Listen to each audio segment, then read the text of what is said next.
হতে পারে আমার জীবনে সবচেয়ে বড় ট্র্যাজেডি, বা হতে পারে যে আমার জীবনে উপন্যাস লেখার জন্য আমি একটা বছর পেয়ে গেলাম। আমি অ্যাডমিশন টাইমে 17টা টিউশন করাইছি এবং আমি সকাল 6টায় বের হতাম, রাত 12টায় মনে হয় বাসায় ফিরতাম। আমার লাইফে আমার মতো হতাশ ব্যক্তি মনে হয় আর কেউ নাই। এখন আমি টিউশন লাইফটা ছেড়ে দিয়ে আমার কাছে মনে হচ্ছে আমি এখন পাখির মতো আকাশ ঘুরে বেড়াতে পারতেছি। এই কি অবস্থা, আমি জোবায়ের, আপনি আমাকে চিনবেন না। আমি আসলে গল্প বলতে ভালোবাসি। তো আজকে গল্প বলবো হচ্ছে 2025 আমার লাইফে আসলে কত দারুণভাবে গেছে, আমি আসলে কি করে বেড়াইছি। অ্যান্ড এটা আসলে মেবি আপনার জন্য খুব একটা উপকার হবে না, সো ইউ ক্যান স্কিপ। আর যদি আপনার কাছে কিছুটা সময় থাকে আপনি বসতে পারেন, দেখতে পারেন আমার ভিডিও, আমার গল্প শুনতে পারেন। তো ব্যাপারটা এমন ছিল, 2025 আমি যখন শুরু করছিলাম তখন আমি ছিলাম হচ্ছে সুন্দরবনে। আমার কাছে মনে হয়েছিল যে সুন্দরবনের পাখি ডাকা একটা ভোর দেখবো, বঙ্গোপসাগরে সূর্যোদয় দেখবো, অসাধারণ একটা সময় থাকবে। তো যা ইচ্ছা তাই করে বেড়াইছি, তো তাই করছিলাম। এরপরে আমার মনে হয়েছিল যে পাহাড় দেখা দরকার, পাহাড় দেখলাম। আমার কাছে মনে হয়েছিল যে ইলিশ মাছ খেতে দেওয়া দরকার। তো মনে হয়েছিল যে সবাই ইলিশ মাছ খাইতে যাইতেছে, আমার তো ইলিশ মাছ খাইতে যাইতে হবে, লাফানো ইলিশ মাছ। তো হুটহাট প্ল্যান, আমি, আকাশ, অভিনব এবং আমার ছোট ভাই আবিদ, স্টুডেন্ট ছিল যদিও, এখন সবচেয়ে ক্লোজ ছোট ভাই, আমরা 4জন মিলে চলে গেছিলাম কুয়াকাটায়। আমার বাইকের হেডলাইটে সমস্যা ছিল, বাট আমার কাছে সময় ছিল না হেডলাইট ঠিক করার, হুটহাট প্ল্যান ছিল। আমরা চলে গেছিলাম কুয়াকাটাতে পুলিশের কাছে। আমরা যখন সমুদ্রে যাব ওইখানে আসলে স্বাভাবিকভাবে যেতে দেয় না। তো আমার পুলিশের কাছে আমার মানে ডকুমেন্টারি একটা ভিডিও করে রেকর্ড করে দেওয়া লাগছিল যে আমি নিজ দায়িত্বে যাচ্ছি, আমি যদি না ফিরে আসি এই ড্রাইভার আমার। তো এটা করেও আমরা সমুদ্রের প্রায় 28 কিলোমিটার ভিতরে আমরা ইলিশ মাছ ধরলাম। মানে একটা এই এক্সপিরিয়েন্সটা আমি লাইফে কখনো বর্ণনা করতে পারবো না। ওই জায়গাটা যদি কেউ না যায় আসলে বুঝতে পারবে না। আমি কাউকে ইনভাইট করতেছি না যে আপনি আসেন দেখেন কি অবস্থা হয়। তো জায়গাটা আসলে অসাধারণ ছিল। সমস্যা ছিল একটাই, আমি একটু ভুল করার জন্য আমরা পানি নিয়ে গেছিলাম না, 9 ঘন্টা খাবার পানি ছাড়া থাকতে হয়েছিল। বাট এটা একটা অ্যামেজিং এক্সপিরিয়েন্স ছিল। আমরা দুপুরে গেছিলাম, আসছিলাম রাতে, অসাধারণ কিছু ঢেউ ছিল। আমার মনে হচ্ছিল এবার আমি শেষ ভাইয়া, আল্লাহ হাফেজ। বাট স্টিল আমরা ফিরে আসছিলাম। তো এরপর আরও বেশ কিছু বিষয় হয়েছে লাইফে, আমি যা ইচ্ছা তাই করে বেড়াইছি। 2025-এ যদি প্রাপ্তির কথা বলি, সব থেকে বড় প্রাপ্তি ছিল আকাশ এবং অভিনব অ্যাজ এ ফ্রেন্ড। আসলে লাইফে 2-3টা ফ্রেন্ড দরকার, বেশিও দরকার নেই আবার একদম কমও দরকার নেই, অন্তত একটা থাকা দরকার। আমি 2টা পাইছি। আমার কাছে মনে হয় যে আকাশ এবং অভিনব না থাকলে জোবায়ের আসলে জোবায়ের হইতো না। যা ইচ্ছে তাই আসলে কখনো যা ইচ্ছে তাই করে বেড়ানো লাইফটা আমি পেতাম না। হয়তো বা পেতাম, আরও হয়তো সময় লাগতো, জানি না আসলে কি হতো।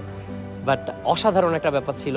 আকাশ এবং অভিনব ছিল এবং সাথে আরও অনেক ফ্রেন্ড আছে যারা আমাকে বিভিন্নভাবে সাপোর্ট দিছে। ওরা না থাকলে হয়তো জোবায়ের কখনো জোবায়ের হইতো না।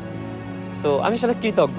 এবং শুধুমাত্র যে ফ্রেন্ড ছিল আমার লাইফে ব্যাপারটা এমন না, আমি অনেক শিক্ষক পাইছি আমার লাইফে, অনেক বান্ধবী পাইছি, আমার ফ্যামিলি সাপোর্ট পাইছি, আমার বড় বোনের সাপোর্ট পাইছি। মানে লাইফটা আসলে হয় না যে আপনি যেটা চাইতেছেন আল্লাহ আপনাকে নিজ দায়িত্বে নিজ হাতে আপনাকে সেটা দিচ্ছে। আমার কাছে মনে হয়েছে যে আমি খুবই লাকি একটা পার্সন। হারানোর মধ্যে আমি হারাইছি আমার চুল পড়ে যাচ্ছে, আমি কিছুদিন পরে হয়তো চুল কেটে ফেলবো, টাক হয়ে যাবো হয়তো, বা জানি না কি অবস্থা হবে। বাট স্টিল চুল বড় রাখতেছি, কেন বড় রাখতেছি জানি না। আমার কাছে মনে হয়েছিল যে আমি যা ইচ্ছা তাই করে বেড়াবো, যা ইচ্ছা তাই করতেছি, এখনো যা ইচ্ছা তাই বলতেছি। ভাবছিলাম স্ক্রিপ্টেড ওয়েতে কথা বলবো, পরে আমি ভাবতেছি যে স্ক্রিপ্টেড ওয়েতে যদি আমি কথাই বলি তার মানে হচ্ছে কথা আমার মনের কথা না। সো আমার মনের মধ্যে ওই কথাটাই আছে যেটা আসলে আমি স্ক্রিপ্টেড ওয়েতে না বলে আমি এমনি বলে ফেলতে পারবো। তো হঠাৎ করে মনে হইলো যে ক্যাম্পাসের একটা সুন্দর জায়গা আছে যেখানে উঠতে হলে অন্তত 15 মিনিট সময় লাগে এবং তারপরে আমার ইনহেলারের 2 চাপ দেওয়া লাগে, না হলে আমার প্রচণ্ড শ্বাসকষ্ট হয়। তো স্টিল ওইখানে বসে আছি, জায়গাটা উঠতে গেলে 11 তলার উপর, এখনো লিফট হয় নাই। তো আমি খুবই অলস, আমি টাইম শিডিউলের ব্যাপারে খুবই ইরেসপন্সিবল।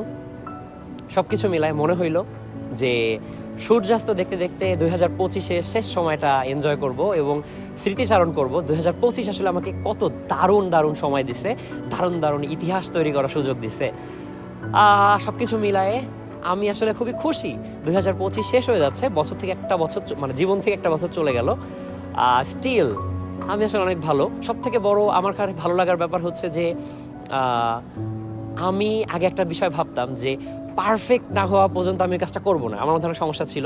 এই ব্যাপারটা এনিহাও আমি অনেকটা 10-15% করে ছড়াই ফেলতে পারছি লাইফ থেকে। মানে আমি ওটা কি বলে, এটা পারফেক্ট ওয়ার্ড খুঁজে পাচ্ছি না। তো এটা এখন একটা সমস্যা যে আমি পারফেক্ট ওয়ার্ড খুঁজে পাই না, আমি আসলে কি বলবো। তো আমি একটা সময় ছিল, আমার এখনো মনে আছে, আমার ল্যাপটপে 800 GB ডেটা আছে, যে ডেটাগুলো আমি শুধুমাত্র ক্যামেরার সামনে কথা বলার জন্য প্র্যাকটিস করতেছি, যেখানে আমি আসলে কথা বলতেছি, আমি খুবই তোতলাচ্ছি, আমি কথা বলার সময় আমি অনেক জোরে জোরে কথা বলতেছি, বা দেখা যাচ্ছে যে আমি ভুল মানে হচ্ছেই না, আমার কোনোভাবে কথাই হচ্ছে না, আমি বলতে গেলে সব কিছু ভুলে যাচ্ছি। ইভেন এখনই সমস্যা আছে, কারণ আমি মাত্র 100%-এর মধ্যে আমার মনে হয় যে 15% আমি ইমপ্রুভ করতে পারছি নিজেকে। তো একটা দারুণ ব্যাপার হচ্ছে এখন আমি চাইলেই কথা বলতে পারতেছি ক্যামেরার সামনে। ক্যামেরা ফোবিয়া যে ব্যাপারটা ছিল এটা কিছুটা কেটে গেছে। আগে একটা সময় ছিল যখন আমি স্ক্রিপ্ট ওয়েতে কথা বলতাম, এবং আমার মনে আছে যে ওই 800 জিবি ডেটাই হচ্ছে এমন যেখানে আমি কথা বলার চেষ্টা করতেছি এবং হচ্ছে না, এবং ওই 800 জিবি ডেটা আমি ব্যবহার করতে পারি না। বাট আমি মাঝে মাঝে দেখি যে ওই 6 বছর আগে আমি যখন প্রথম ক্যামেরার সামনে কথা বলা শুরু করছিলাম তখন কি হয়েছিল। তারপর আমি অনেকদিন ক্যামেরার সামনে কথা বলি নাই, বাট হুট করে আমার মনে হলো 2025-এর অক্টোবরের দিকে এসে যে ক্যামেরার সামনে কথা বলা দরকার। তো আমি একটা চ্যালেঞ্জ নিয়েছিলাম নিজের সাথে, তো একটা ইউটিউব চ্যানেল খুলবো, একটা ইনস্টাগ্রাম চ্যানেল থাকবে, যেটা আসলে আমি কারোর সাথে শেয়ার করবো না, এবং ওই চ্যানেলটায় আমি প্রতিদিন কথা বলবো, এবং আমি চাইবো উইদাউট স্ক্রিপ্ট কিভাবে একটা মানুষ কথা বলতে পারে। আমি আজকে সারাদিন যা যা করছি এই বিষয় নিয়ে আমি আসলে কথা বলবো। তো খুব ভালোভাবে আমি যখন প্রথম দিন শুরু করি, খুব ভালোভাবে মানে ভিডিও যদি এখন দেখি আমার নিজের কাছে হাসি আসে, বাট আমি মেবি কত 60টা বা 70টা ভিডিও আপলোড করছি ওইখানে, কেউ জানেই না এখন আমার চ্যানেল। অভিনব টের পাইছিল একদিন, এটা আমার জন্য একটা ব্যাড বাজ। তো অভিনব, আমি কোনো একটা সিক্রেট শেয়ার করতেছি ওই চ্যানেলটায় আমার ডে লাইফের, অভিনব জেনে যেত, খুবই ঝামেলা, ওর ব্লকও মারতে পারতেছি না, কারণ আমি তো জানি না কোন চ্যানেল দিয়ে আমাকে সাবস্ক্রাইব করছে। বেশ ভালো কথা। তো আমার মনে হয় যে এই 60 দিনের কনসিস্টেন্সি আমাকে এখন আমি ক্যামেরার সামনে যেভাবে কথা বলতেছি এটার জন্য অনেক বেশি হেল্প করছে আমাকে। সো কনসিস্টেন্সি আসলে কত দারুণ একটা ব্যাপার, এটা আসলে 2025-এর শেষ সময় গিয়ে আমি আসলে বুঝতে পারছি। আমি দারুণ কিছু এক্সপিরিয়েন্স করছি। আমার কাছে মনে হয়েছিল যে পৃথিবী ঘুরে দেখা দরকার। পৃথিবীর মধ্যে আমি শুধুমাত্র এখনো বাংলাদেশে পরিপূর্ণভাবে ঘুরতে পারিনি, আমার খুব ইচ্ছা আছে আমি পৃথিবীতে ঘুরবো অনেক জায়গায়। এখন জানি না আসলে আমি কিভাবে ঘুরতে পারবো। আমার কাছে মনে হয়েছিল যে লাইফে যা যা এখন করতে মন চাইবে ওটা করে ফেলতে হবে। তো আমার ক্যামেরা কেনার ইচ্ছা ছিল, খুব ক্যামেরা কিনছি। আমার মনে হয়েছিল যে টিউশন করানো দরকার, আমি টিউশন করাইছি। আমার মধ্যে যখন আমি টিউশন লাইফ আমার কাছে মনে হয় যে আমার লাইফে আমি এখন যেভাবে কথা বলতে পারি এটার পেছনে সবচেয়ে বড় কারণ হচ্ছে আমার টিউশন লাইফ, যেটার পেছনে সবচেয়ে বড় অবদান ছিল আমার ফ্রেন্ড রাফিদ এবং আকাশের। আকাশ এবং রাফিদ না থাকলে হয়তো আমি কখনো টিউশন লাইফে ঢুকতামই না। আমার কাছে মনে হতো যে টিউশন লাইফটা আসলে সম্ভবই না আমার দ্বারা। তো আমরা যখন প্রথম টিউশনে যেতাম আমার কাছে মনে আছে যে আমি আসলে ভালোভাবে কথা বলতে পারতাম না, আমি বোঝাইতে পারতাম না। পরে আমার কাছে মনে হলো আরে নাই, জিনিসটা তো অনেক জোস, আমরা দারুণভাবে কথা বলতে পারা যায়। তো আমি জানতাম যে হ্যাঁ আমার মধ্যে কিছু ব্যাপার আছে যেটা হচ্ছে গিয়ে আমি এটা বোঝাইতে পারি, যে আমার যদি আমি বোঝাতে পারি আমি কেন ভালোভাবে পড়াতে পারবো না। তো আমি একদিন চিন্তা করলাম না এইভাবে পড়ানো যায়। তো একটা সময় গিয়ে আমি যখন দেখলাম আমি লাস্ট ইয়ার মানে এই 2025 সালে আর কি, এই বছরে আমার মনে আছে যে আমি অ্যাডমিশন টাইমে 17টা টিউশন করাইছি, এবং আমি সকাল 6টায় বের হতাম, রাত 12টার মধ্যে বাসায় ফিরতাম। তো অসাধারণ একটা লাইফের যে এটাকে কি বলে প্রেশার নেওয়ার ক্ষমতা, এটা আসলে হয়ে গেছে। তো নিজের টাকা ক্যামেরা কিনতে পারা, কয়েকটা ফোন কেনার ইচ্ছা ছিল, সবগুলো ফোন কিনে ফেলছি। মানে একটা ড্রোন কেনার ইচ্ছা ছিল, একটা ড্রোন অলরেডি পানির মধ্যে হারায় ফেলাইছি, আর একটা ড্রোন কেনার ইচ্ছা ছিল, সেটাও কিনে ফেলছি। মানে লাইফে আফসোস রাখার মতো জায়গাটা আসলে খুব একটা নাই। এবং আমার বাসায় একটা লেখা আছে, আমি একটা লিখে রাখছি যে লাইফে আর যাই করে আফসোস রাখবো না, যে যে জায়গায় থাকি না কেন। সো আমার মনে হয় 2025-এ আফসোস রাখার মতো জায়গা খুবই কম, যা আছে সেটা আসলে বর্ণনা অতীত। তো আমি আসলে এটাকে বর্ণনা করতে চাইও না, যেটা পাইনি সেটা পাইনি, হয়তো এটা আমার জন্য খুবই ভালো ছিল বলেই আমি পাইনি। আমার কাছে মনে হয়েছিল যে সুন্দরবনে আমি যাব, হরিণ শিকারের ফাঁদ দেখবো। আমি গেলাম, দেখলাম হরিণ শিকারের ফাঁদ দেখলাম, ওটা নষ্ট করে দিয়ে চলে আসলাম। মানে লাইফে মনে হয়েছিল যে পাহাড়ে গিয়ে একা একা বসে থাকবো, সেটাও করা হয়েছে। মনে হয়েছিল সাদেকের মেঘ দেখবো, তাও দেখা হয়েছে। মনে হয়েছিল বন্ধুদের সাথে প্রচণ্ড আড্ডা দিব, প্রচণ্ড আড্ডা দিয়েছি।